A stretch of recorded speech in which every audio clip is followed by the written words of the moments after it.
जगत में प्रत्येक व्यक्ति को किसी ना किसी प्रकार की निर्बलता अवश्य होती है। जैसे कोई बहुत तेजी से दौड़ नहीं पाता तो कोई अधिक भार नहीं उठा पाता, कोई असाध्य रोग से पीड़ित रहता है तो कोई पढ़े हुए पाठों को स्मरण में नहीं रख पाता। ऐसे अनेकों उदाहरण और भी हैं। क्या आप किसी ऐसे व्यक्ति को जानते हैं जिसे सब कुछ प्राप्त हो और हम जीवन की उस एक निर्बलता को जीवन का केंद्र मानकर जीते हैं? इस कारणवश हृदय में दुख और असंतोष रहता है सदा। निर्बलता मनुष्य को जन्म से अथवा संजोग से प्राप्त होती है, किंतु उस निर्बलता को मनुष्य का मन अपनी मर्यादा बना लेता है। किंतु कुछ व्यक्ति ऐसे भी होते हैं जो अपने पुरुषार्थ और श्रम से उस निर्बलता को पराजित कर देते हैं। क्या भेद है उनमें और अन्य लोगों में? क्या आपने कभी विचार किया है? सरल सा उत्तर है इसका। जो व्यक्ति निर्बलता से पराजित नहीं होता, जो पुरुषार्थ करने का साहस रखता है हृदय में, वो निर्बलता को पार कर जाता है। अर्थात निर्बलता अवश्य ईश्वर देता है, किंतु मर्यादा मनुष्य का मन ही निर्मित करता है। स्वयं विचार कीजिए।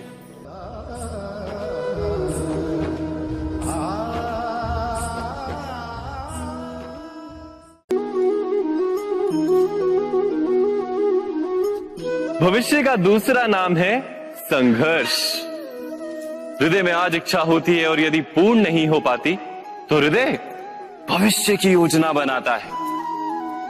भविष्य में इच्छा पूर्ण होगी ऐसी कल्पना करता रहता है, किंतु जीवन ना तो भविष्य में है ना अतीत में। जीवन तो इस क्षण का नाम, अर्थात इस क्षण का अनुभव ही जीवन का अनुभव। पर हम ये जानते हुए भी इतना सा सत्य समझ नहीं पाते। या तो हम बीते हुए समय के स्मरणों को घेर कर बैठे रहते हैं, या फिर आने वाले समय के लिए हम योजनाएं बनाते रहते हैं। और जीवन जीवन बीत जाता है। एक सत्य यदि हम हृदय में उतार लें कि ना हम भविष्य देख सकते हैं, ना ही भविष्य निर्मित कर सकते हैं, हम तो केवल धैर्य और साहस के साथ भविष्य को आलिंगन दे सकते हैं, स्वागत कर सकते हैं भविष्य का। तो क्या जीवन का हर पल जीवन से नहीं भर जाएगा? स्वयं विचार कीजिए।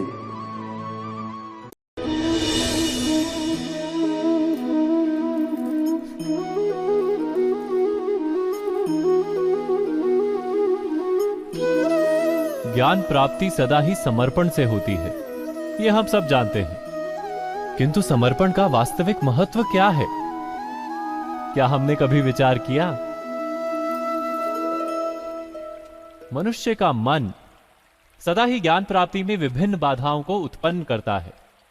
कभी किसी अन्य विद्यार्थी से ईर्ष्या हो जाती है, कभी पढ़ाए हुए पाठों पर संदेह जन्मता है और कभी गुरु द्वारा दिया गया दंड मन को अहंकार से भर देता है। नहीं, क्या ऐसा नहीं होता? न जाने कैसे कैसे विचार मन को भटकाते हैं और मन की इसी अयोग्य स्थिति के कारण हम ज्ञान प्राप्त नहीं कर पाते। मन की योग्य स्थिति केवल समर्पण से निर्मित होती है। समर्पण मनुष्य के अहंकार का नाश करता है। ईर्ष्या, महत्वाकांक्षा आदि भावनाओं को दूर कर हृदय को शांत करता है और मन को एकाग्र करता है। वास्तव में ईश्वर की सृष्टि में ना ज्ञान की मर्यादा है, ना ज्ञानियों की। गुरु दत्तात्रेय ने तो गाय और श्वान से भी ज्ञान प्राप्त कर लिया था। अर्थात विषय ब्रह्म ज्ञान का हो या जीवन के ज्ञान का या गुरुकुल में प्राप्त होने वाले ज्ञान का, उसकी प्राप्ति के लिए गुरु से अधिक महत्व है उस गुरु के प्रति हमारा समर्पण। क्या यह सत्य नहीं?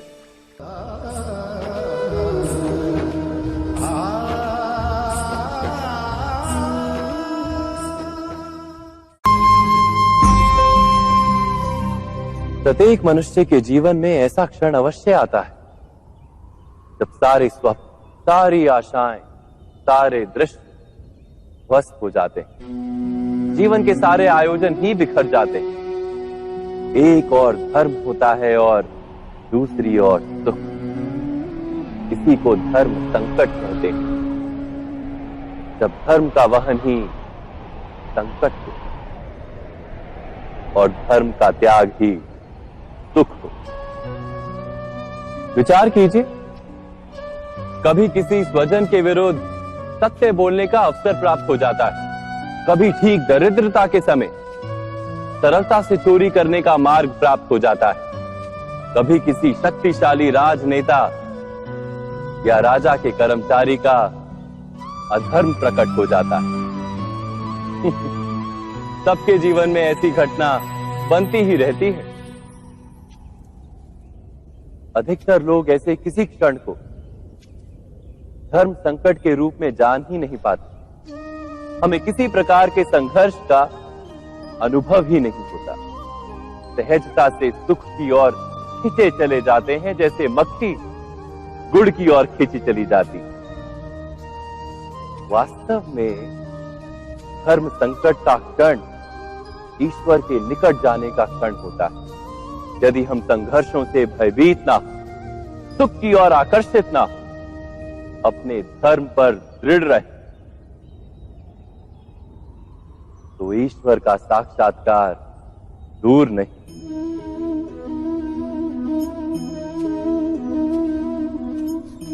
पवन से युद्ध करने वाला पत्ता यदि पेड़ से गिरता है तो भी आकाश की ओर उठता है। पवन से झुकने वाली घास वहीं भूमि पर रह जाती है। अर्थात धर्म संकट से यदि हम संकट को ही टाल दें तो सुख तो मिलता है, जीवन बढ़ता है, किंतु क्या चरित्र नहीं टूटता? क्या आत्मा दरिद्र नहीं हो जाती? क्या ईश्वर से अंतर नहीं हो जाता? स्वयं विचार कीजिए। दो व्यक्ति जब निकट आते हैं तो एक दूसरे के लिए सीमाएं और मर्यादाएं निर्मित करने का प्रयत्न अवश्य करते हैं। हम यदि सारे संबंधों पर विचार करें तो देखेंगे कि इन सारे संबंधों का आधार यही सीमाएं हैं जो हम दूसरों के लिए निर्मित करते हैं। और यदि अनजाने में भी कोई अन्य व्यक्ति इन सीमाओं को तोड़ता है तो उसी क्षण हमारा हृदय क्रोध से भर जाता है। इन सीमाओं का वास्तविक रूप क्या है? क्या हमने कभी विचार किया? सीमाओं के द्वारा हम दूसरे व्यक्ति को निर्णय करने की अनुमति नहीं देते। अपना निर्णय उस व्यक्ति पर थोपते, अर्थात किसी की स्वतंत्रता का अस्वीकार करते हैं हम। और जब स्वतंत्रता का अस्वीकार किया जाता है तो उसका हृदय दुख से भर जाता है। और जब वो सीमाओं को तोड़ता है तो हमारा हृदय क्रोध से भर जाता है। क्या ऐसा नहीं होता?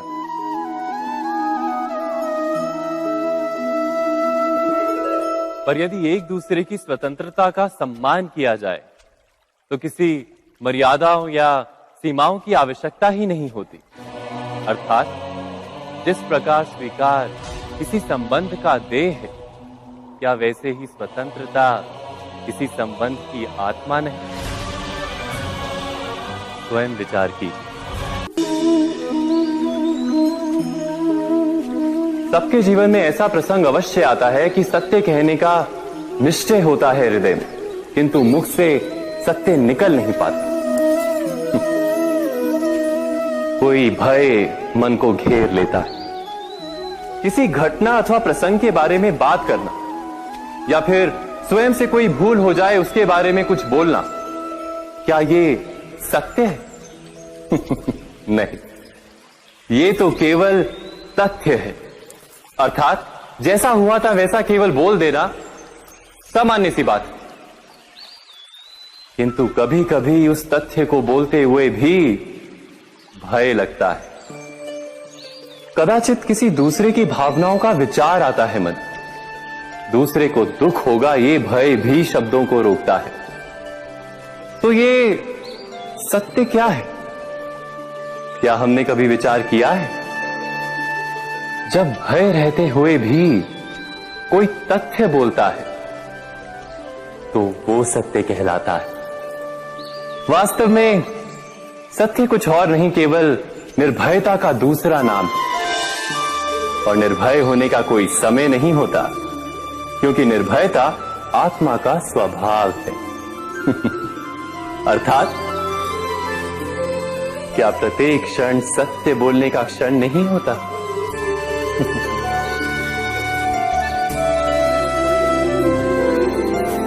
स्वयं विचार कीजिए।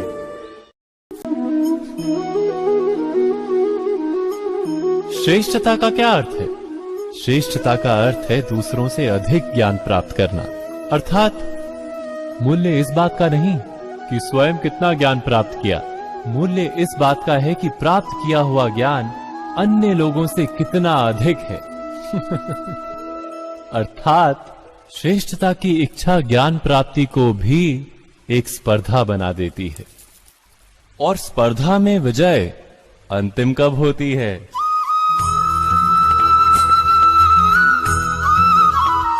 कुछ समय के लिए तो श्रेष्ठ बना जा सकता है, किंतु सदा के लिए कोई श्रेष्ठ नहीं रह पाता। फिर वही असंतोष, पीड़ा और संघर्ष जन्म लेता है। किंतु श्रेष्ठ बनने के बदले यदि उत्तम बनने का प्रयत्न करें तो क्या होगा? उत्तम का अर्थ है कि जितना प्राप्त करने योग्य है वो सब प्राप्त करना, किसी से अधिक पाने की इच्छा से नहीं, मात्र आत्मा की तृप्ति हेतु कुछ प्राप्त करना। उत्तम के मार्ग पर किसी अन्य से स्पर्धा नहीं होती, स्वयं अपने आप से स्पर्धा होती है। अर्थात उत्तम बनने का प्रयत्न करने वाले को देर अबेर सारा ज्ञान प्राप्त हो जाता है, बिना प्रयत्न के ही वो श्रेष्ठ बन जाता है। किंतु जो श्रेष्ठ बनने का प्रयत्न करता है वो श्रेष्ठ बने या ना बने, उत्तम कभी नहीं बन पाता।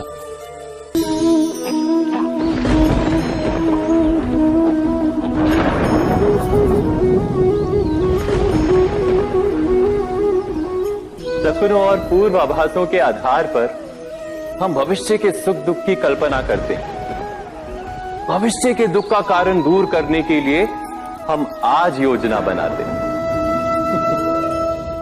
किंतु कल के संकट को आज निर्मूल करने से हमें लाभ मिलता है या हानि पहुंचती है, ये प्रश्न हम कभी नहीं करते। सत्य तो ये है कि संकट और उसका निवारण साथ जन से, व्यक्ति के लिए भी और सृष्टि के लिए भी। नहीं, आप अपने भूतकाल का स्मरण कीजिए, इतिहास को देखिए, आप तुरंत ही ये जान पाएंगे कि जब जब संकट आता है तब तब उसका निवारण करने वाली शक्ति भी जन्म लेती है। यही तो जगत का चलन है। वस्तुतः संकट ही शक्ति के जन्म का कारण है। प्रत्येक व्यक्ति जब संकट से निकलता है तो एक पद आगे बढ़ा होता है, अधिक चमकता है, आत्मविश्वास से अधिक भरा होता है, न केवल अपने लिए अपितु विश्व के लिए भी। क्या ये सत्य नहीं? वास्तव में संकट का जन्म है एक अवसर का जन्म, अपने आप को बदलने का, अपने विचारों को ऊंचाई पर करने का अवसर, अपनी आत्मा को बलवान और ज्ञान मंडित बनाने का अवसर। जो ये कर पाता है उसे कोई संकट नहीं होता, किंतु जो ये नहीं कर पाता वो तो स्वयं एक संकट है विश्व के लिए। विचार कीजिए।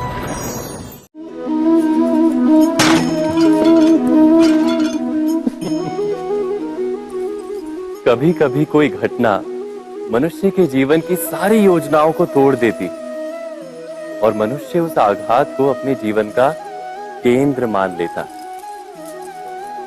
पर क्या भविष्य मनुष्य की योजनाओं के आधार पर निर्मित होते हैं? नहीं। जिस प्रकार किसी ऊंचे पर्वत पर सर्वप्रथम चढ़ने वाला उस पर्वत की तलाई में बैठकर जो योजना बनाता है, क्या वही योजना उसे उस पर्वत की चोटी तक पहुंचाती है? नहीं। वास्तव में वो जैसे जैसे ऊपर चढ़ता है वैसे वैसे उसे नई नई चुनौतियां, नई नई विडंबनाएं, नए नए अवरोध मिलते हैं। प्रत्येक पद पर वो अपने अगले पद का निर्णय करता है। प्रत्येक पद पर उसे अपनी योजनाओं को बदलना पड़ता है। कहीं पुरानी योजना उसे खाई में ना ढकेल दे। वो पर्वत को अपने योग्य नहीं बना पाता, केवल स्वयं को पर्वत के योग्य बना सकता है।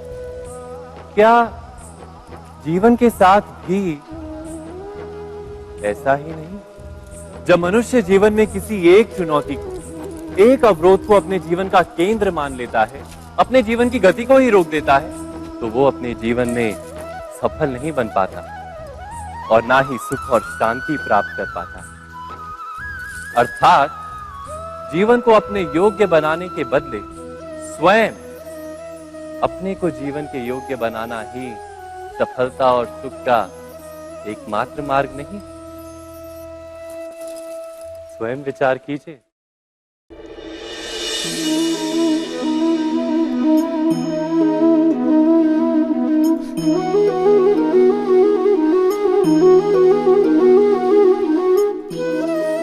जीवन का हर क्षण निर्णय का क्षण होता है। प्रत्येक पद पर दूसरे पद के विषय में कोई निर्णय करना ही पड़ता है और निर्णय अपना प्रभाव छोड़ जाता है। आज किए गए निर्णय भविष्य में सुख अथवा दुख निर्मित करते हैं, ना केवल अपने लिए, अपने परिवार के लिए भी, आने वाली पीढ़ियों के लिए भी। जब कोई दुविधा सामने आती है तो मन व्याकुल हो जाता है, अनिश्चय से भर जाता है। निर्णय का वो क्षण युद्ध बन जाता है और मन बन जाता है युद्ध भूमि। अधिकतर निर्णय हम दुविधा का उपाय करने के लिए नहीं, केवल मन को शांत करने के लिए लेते हैं। पर क्या कोई दौड़ते हुए भोजन कर सकता है? नहीं। तो क्या युद्ध से जूझता हुआ मन कोई योग्य निर्णय ले पाएगा? वास्तव में शांत मन से जब कोई निर्णय करता है तो अपने लिए सुखद भविष्य बनाता है। किंतु अपने मन को शांत करने के लिए जब कोई निर्णय करता है तो वो व्यक्ति भविष्य में अपने लिए कांटों भरा वृक्ष लगाता है। स्वयं विचार कीजिएगा।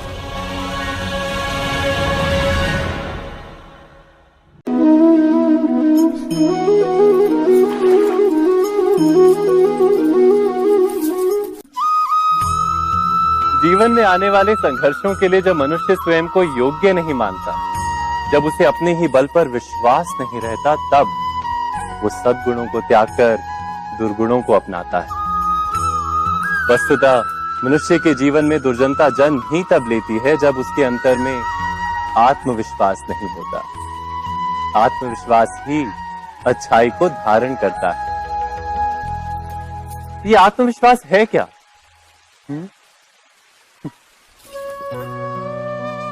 जब मनुष्य ये मानता है कि जीवन का संघर्ष उसे दुर्बल बनाता है, तो उसे अपने ऊपर विश्वास नहीं रहता। वो संघर्ष के पार जाने के बदले संघर्ष से छूटने के उपाय ढूंढने लगता है। किंतु जब वो ये समझता है कि ये संघर्ष उसे अधिक शक्तिशाली बनाते हैं, ठीक जैसे व्यायाम करने से देह की शक्ति बढ़ती, तो प्रत्येक संघर्ष के साथ उसका उत्साह बढ़ता है। अर्थात आत्मविश्वास और कुछ भी नहीं, मन की स्थिति, जीवन को देखने का दृष्टिकोण मात्र है। और जीवन का दृष्टिकोण तो मनुष्य के अपने वश में होता है। स्वयं विचार कीजिए।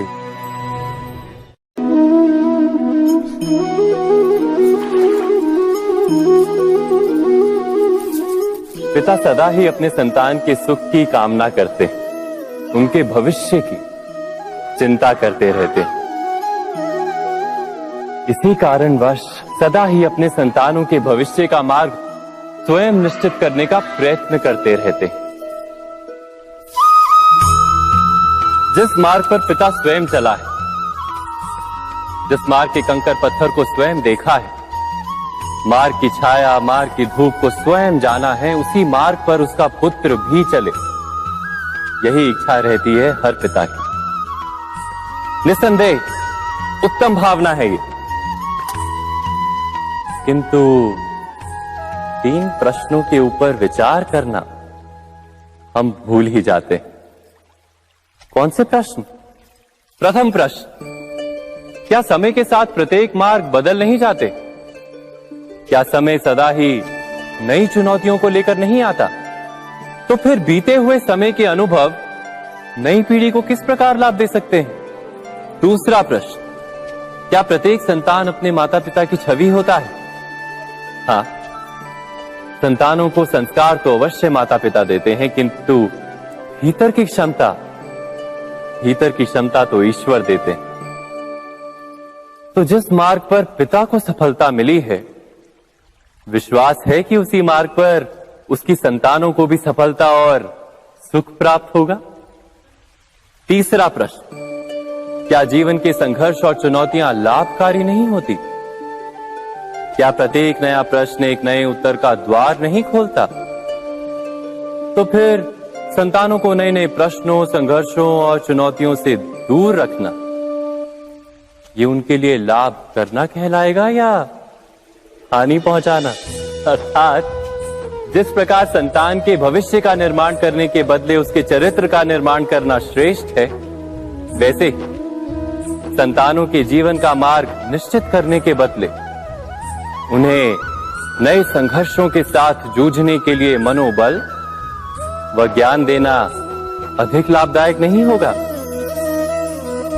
स्वयं विचार कीजिए। मनुष्य की सबसे बड़ी दुर्बलता क्या होती है? सोचिए। धन, प्रेम, अहंकार। मनुष्य की सबसे बड़ी दुर्बलता होती है उसके रहस्य। चाहे आप कितने भी शक्तिशाली क्यों ना हो, कितने भी प्रबल क्यों ना हो, परंतु उसके रहस्य उसके नाश की चाबी होती है।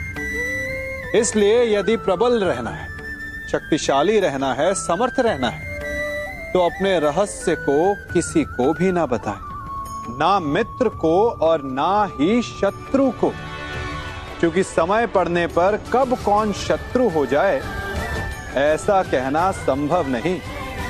विभीषण को रावण के अमृत कुंड का ज्ञात था, इसीलिए प्रभु श्री राम रावण का वध करने में सफल हो सके। इसलिए उचित यही है कि आप अपने रहस्य को स्वयं तक ही सीमित रखें। मनुष्य जीवन की परीक्षा में सफल होने के लिए क्या नहीं करता? वो परिश्रम करता है, दौड़ भाग करता है, और ये सब करने के पश्चात भी जब उसका काम नहीं बनता तो वो नकल करता है ना? तनिक लौटिए अपने बचपन में, स्मरण कीजिए अपने बचपन की स्मृतियों का। क्या स्मरण हुआ? विद्यालय में जब आप परीक्षा देने जाते थे तो क्या होता था?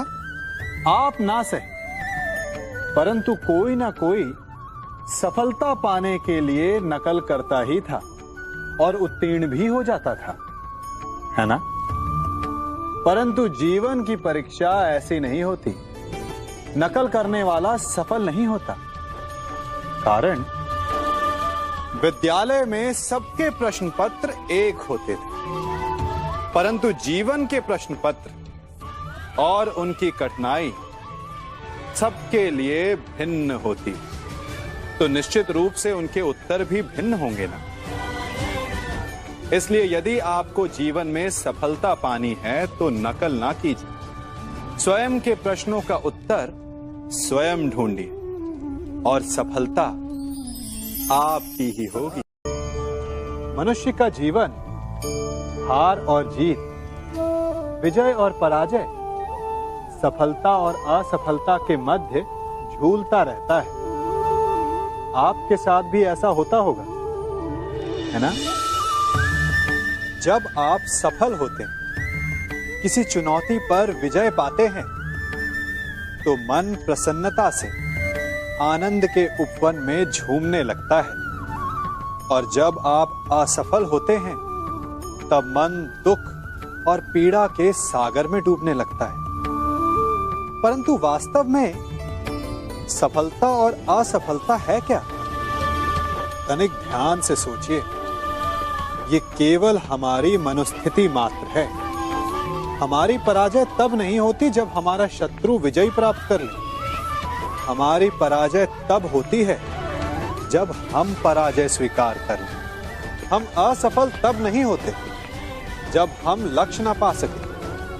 हम असफल तब होते हैं जब हम प्रयास करना बंद कर दें। इसलिए प्रयास करते रहें और हार ना मानें, क्योंकि जिस दिन आप हार स्वीकारना बंद कर देंगे, जीत आपके चरणों में होगी।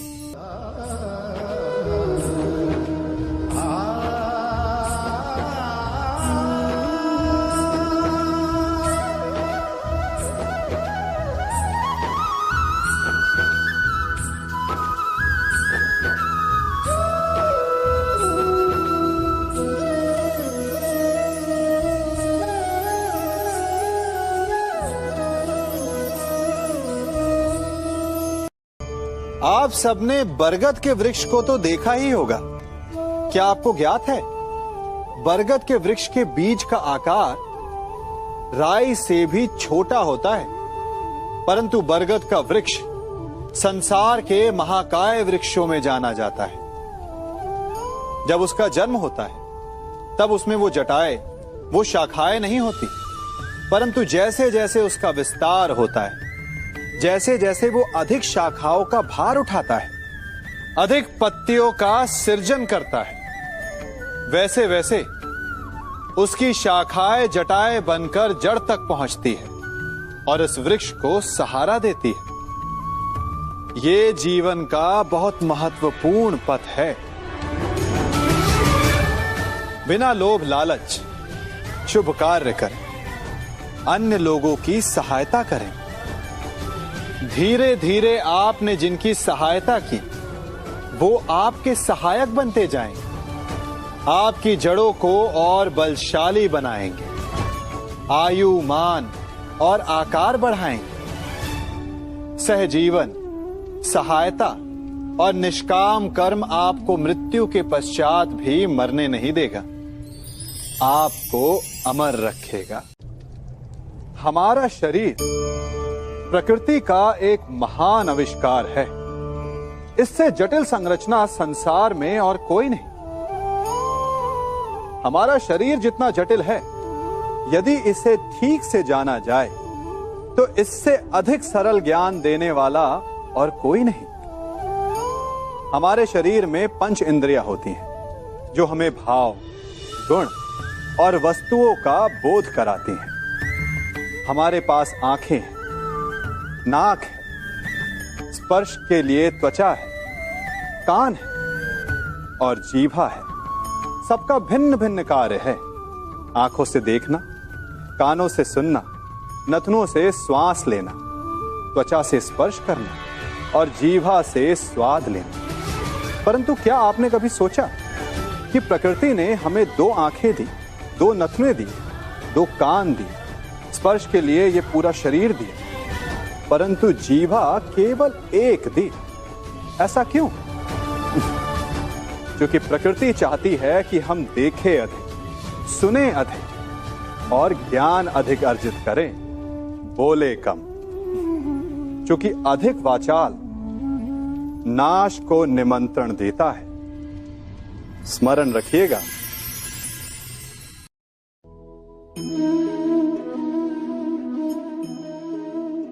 ये सदा यही कहते आए कि यदि आगे बढ़ना है तो अपनों का साथ दो। सत्य कहते हैं, अपनों का साथ देना ही चाहिए। परंतु साथ देने से पूर्व ये अवश्य पहचान लेना चाहिए कि अपने हैं कौन। क्या अपने वही होते हैं जिनके साथ हमारा रक्त संबंध होता है, या अपने मित्र? अपने वो होते हैं जो हमें सद्कार्य के लिए प्रेरित करें, हमें आगे बढ़ाएं, हमारा साथ दें। और वो जिनका साथ देने से समाज का नाश, धर्म की हानि हो, वो सगे हो करके भी सगे नहीं होते। इसलिए जब अपनों की परिभाषा का चुनाव करें तो उन्हें अपना माने जो आपका साथ दे, उन्हें नहीं जो हमें अज्ञान के मार्ग पर ले जाएं।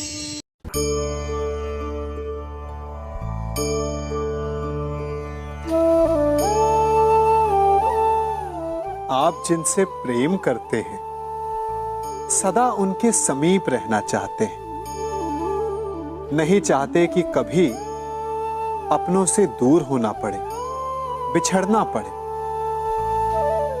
परंतु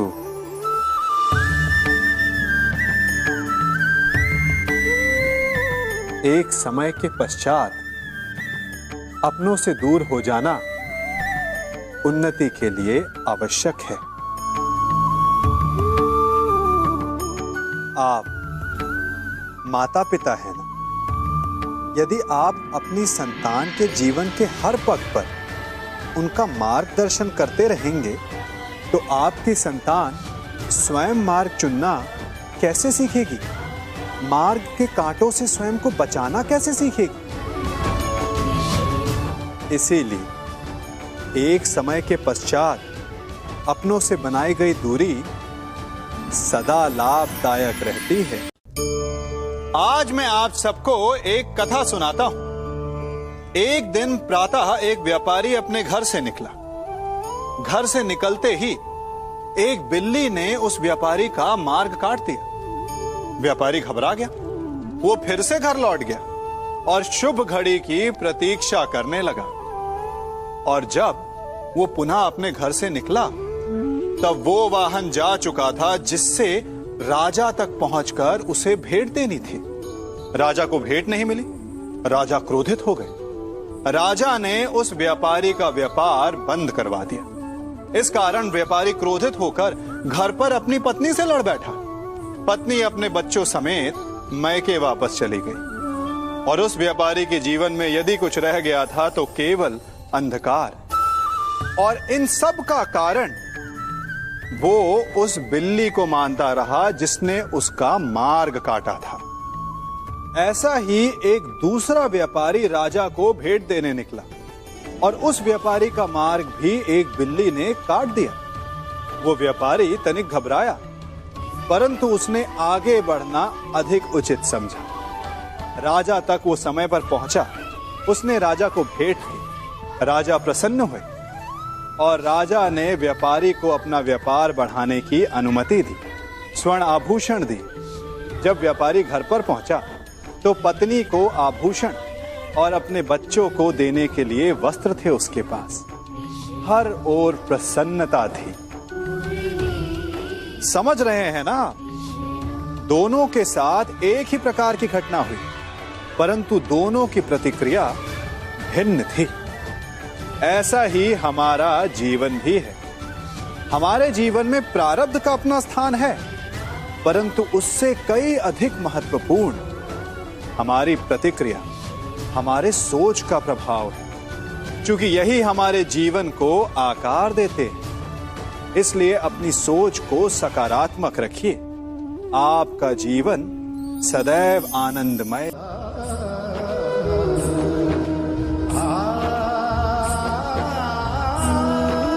हम सभी अपने जीवन में कोई ना कोई कार्य करते हैं। कार्य करते हैं तो थकान की अनुभूति होती है, और यदि थकान ना उतरे तो कार्य करने का मन नहीं करता।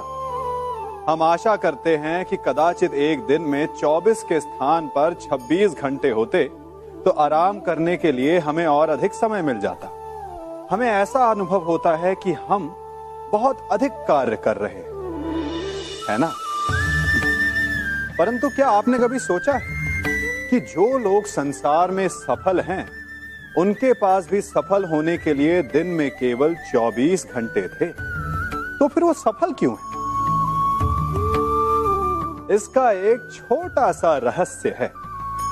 वो कार्य चुनते हैं जो उन्हें प्रिय है, जिसे करने में उन्हें आनंद आता है। उन्हें लगता ही नहीं कि वो कार्य कर रहे हैं, उन्हें लगता है कि वो प्रतिपल आनंद मना रहे हैं। और जब आप आनंद मनाते हैं तो थकान कैसी? इसलिए यदि आप जीवन में कोई भी कार्य करें तो वो आपके मन को भाना चाहिए, या जो कार्य आप कर रहे हैं उसे अपने मन को भा देने दो।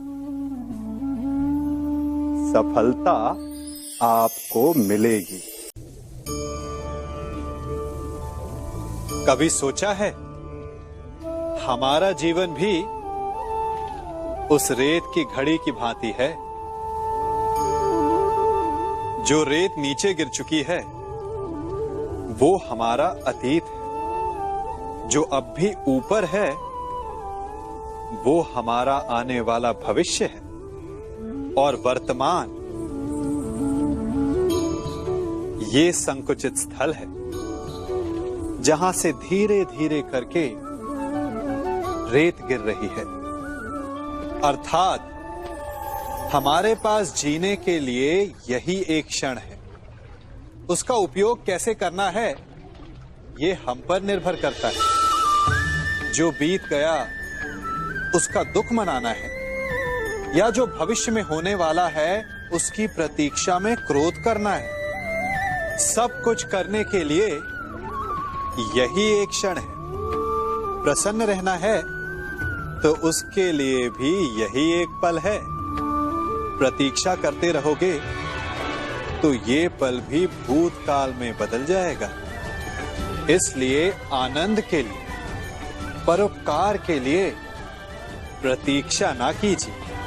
आपके पास जो पल है उनका भरपूर सदुपयोग कीजिए, क्योंकि इस घड़ी को पलटकर आप फिर से समय अवश्य गिन सकते हैं, परंतु अपना बीता हुआ समय आप वापस नहीं लौटा पाएंगे।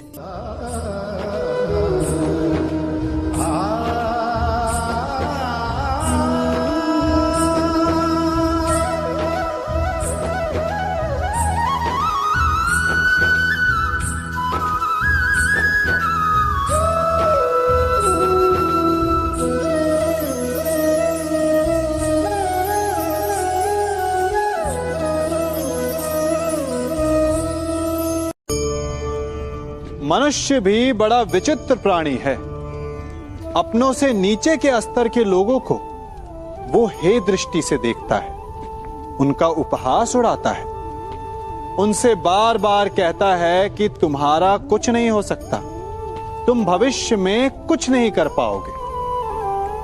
जब मनुष्य के पास धन, संपत्ति, मान होता है तो वो दूसरों का आदर नहीं करता, परंतु वो एक बात भूल जाता है कि उससे भी अधिक शक्तिशाली कोई अस्तित्व में है, और वो है समय। काल काल अपना चक्र कब बदलेगा ये कोई नहीं जानता। समय अपनी करवट कब लेगा ये कोई नहीं जानता।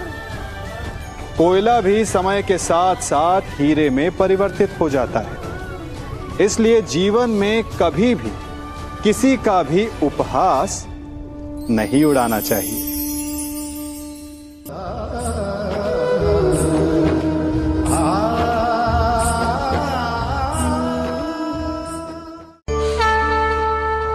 गर्व,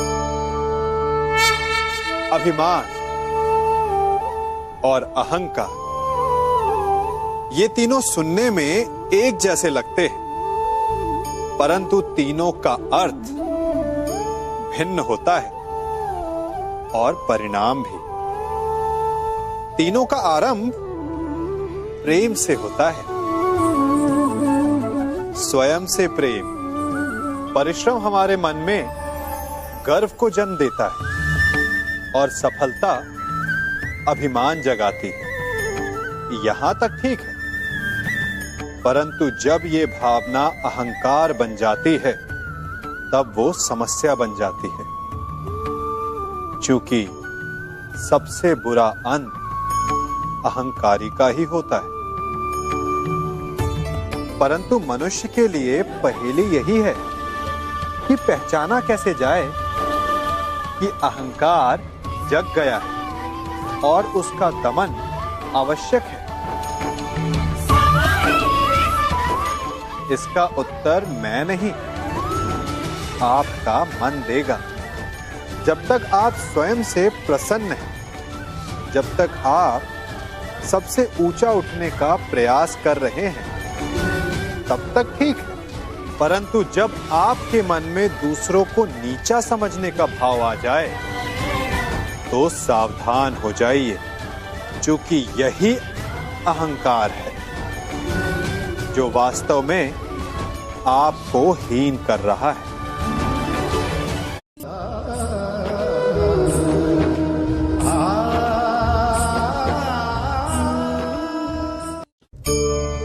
आज मैं आप सबको एक कहानी सुनाता हूं। एक दिन गोकुल में दो व्यापारी आए। एक व्यापारी शहद का था, बड़ा मीठा शहद था उसका, परंतु वो गोकुल में टिक नहीं पाया। उसके व्यापार ने घाटा खाया और शीघ्र ही वो गोकुल छोड़कर चला गया। और दूसरा व्यापारी मिर्च का था। पहले दिन वो एक पोटली लाया और दूसरे ही दिन वो पूरी बैलगाड़ी भर कर लाया।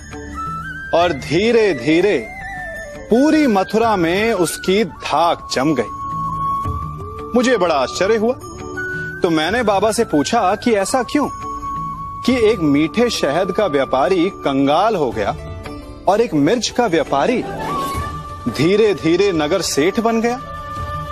बाबा मुस्कुराए और उन्होंने कहा कि मीठी बोली बोलने वाले की तीखी मिर्च भी बिक जाती है, और जो कड़वी बोली बोलता है उसका मीठा शहद भी नहीं बिकता। वाह, कितने उत्तम विचार हैं उनके, और उचित ही है। मनुष्य अपने जीवन में सदैव अपने वचनों से उठता है और अपने वचनों से ही गिरता है। इसलिए अपने जीवन में सदैव मीठी बोली बोलने का प्रयास कीजिए, आपका जीवन सरल हो जाएगा। मनुष्य की सबसे बड़ी दुर्बलता क्या होती है? सोचिए। धन, प्रेम, अहंकार। मनुष्य की सबसे बड़ी दुर्बलता होती है उसके रहस्य। चाहे आप कितने भी शक्तिशाली क्यों ना हो, कितने भी प्रबल क्यों ना हो, परंतु उसके रहस्य उसके नाश की चाबी होती है। इसलिए यदि प्रबल रहना है, शक्तिशाली रहना है, समर्थ रहना है, तो अपने रहस्य को किसी को भी ना बताएं, ना मित्र को और ना ही शत्रु को, क्योंकि समय पड़ने पर कब कौन शत्रु हो जाए ऐसा कहना संभव नहीं। विभीषण को रावण के अमृत कुंड का ज्ञात था, इसीलिए प्रभु श्री राम रावण का वध करने में सफल हो सके। इसलिए उचित यही है कि आप अपने रहस्य को स्वयं तक ही सीमित रखें।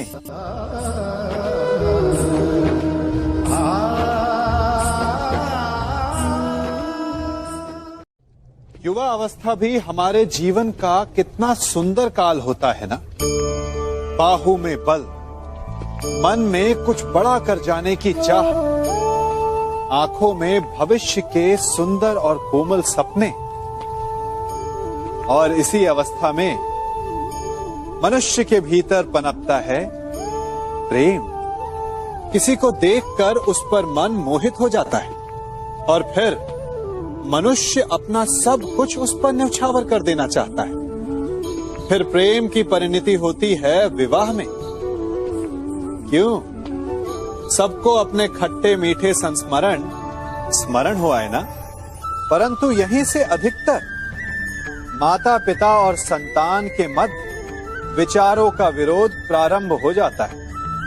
संतान को लगता है कि उसका चुना जीवन साथी ही उसके लिए उपयुक्त है, और माता पिता को लगता है कि संतान अनजाने में भूल कर रही है। संतान का तर्क होता है कि उसे विवाह किससे करना है, ये उसका अधिकार है, और माता पिता का तर्क ये होता है कि अब भी जीवन साथी चुनने की समझ संतान में है ही नहीं। तो इस अवरोध को काटा कैसे जाए, उचित निर्णय कैसे लिया जाए?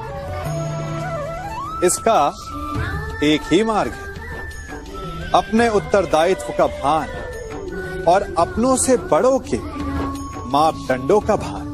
विवाह करने से पूर्व यह जान लेना आवश्यक है कि विवाह केवल अपने प्रेम को पाने का मार्ग नहीं है, अपितु विवाह से जीवन का एक नया द्वार भी खुलता है, और हर नए जीवन के साथ नए उत्तरदायित्व भी होते हैं। और यदि इन उत्तरदायित्वों को समझकर निर्णय लिया जाए तो विश्वास कीजिए, आपका दाम्पत्य जीवन आनंद से भरा रहेगा, और आपको कभी यह पछतावा नहीं होगा कि आपने कोई अनुचित निर्णय लिया।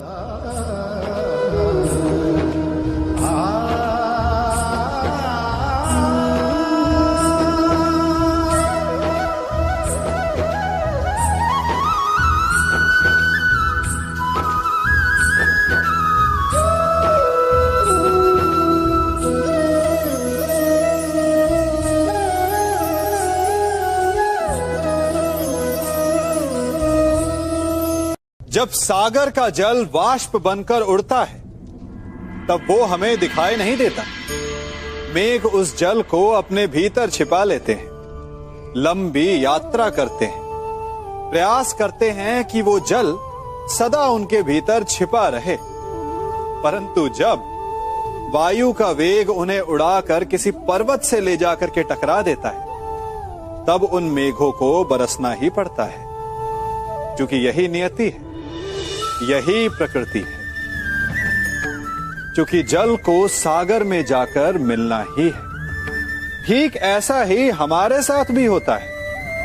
हम सत्य को अपने मन के मेघों में चाहे जितना छिपाने का प्रयास कर लें, परंतु समय की आंधी उसे वास्तविकता के पर्वत से ले जाकर के टकराकर हमारे समक्ष ले ही आती है। जिस भय के कारण आप सत्य को सामने नहीं लेकर आना चाहते, एक दिन वही भय हमारे समक्ष आकर खड़ा हो जाता है, और फिर हम लाचार हो जाते हैं, क्योंकि हमने उस भय का सामना करने की तैयारी नहीं की होती। इसलिए सत्य से भागे नहीं, उसे छिपाए भी नहीं, उसे स्वीकार करें। भविष्य की बड़ी विपत्ति से बच जाएंगे।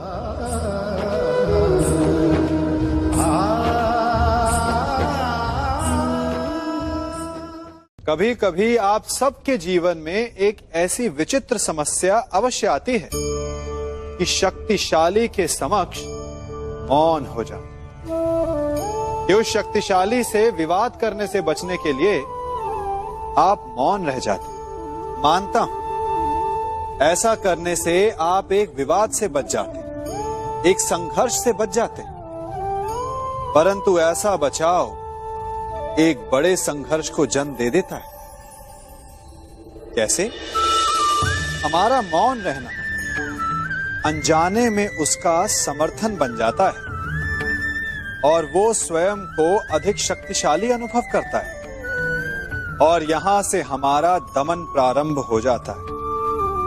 एक के बाद एक हम अन्याय में अनचाहे रूप से सम्मिलित होते चले जाते हैं। तो इसका तोड़ क्या है?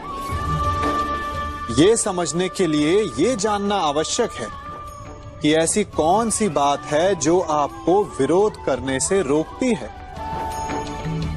ये सामने वाले की शक्ति नहीं जो आपको रोकती है, ये आपके भीतर छिपा भय है जो आपको रोकता है। हाँ, कभी कभी भय आपकी सुरक्षा अवश्य कर सकता है, परंतु साथ साथ ये भी जानना आवश्यक है कि ये भय ही है जो आपको मौन भी रखता है, इसलिए अपने मन से भय को निकालिए और खुलकर अनीति का, अन्याय का विरोध कीजिए और फिर देखिएगा आपका मन कितना मुक्त, कितना हल्का अनुभव करेगा।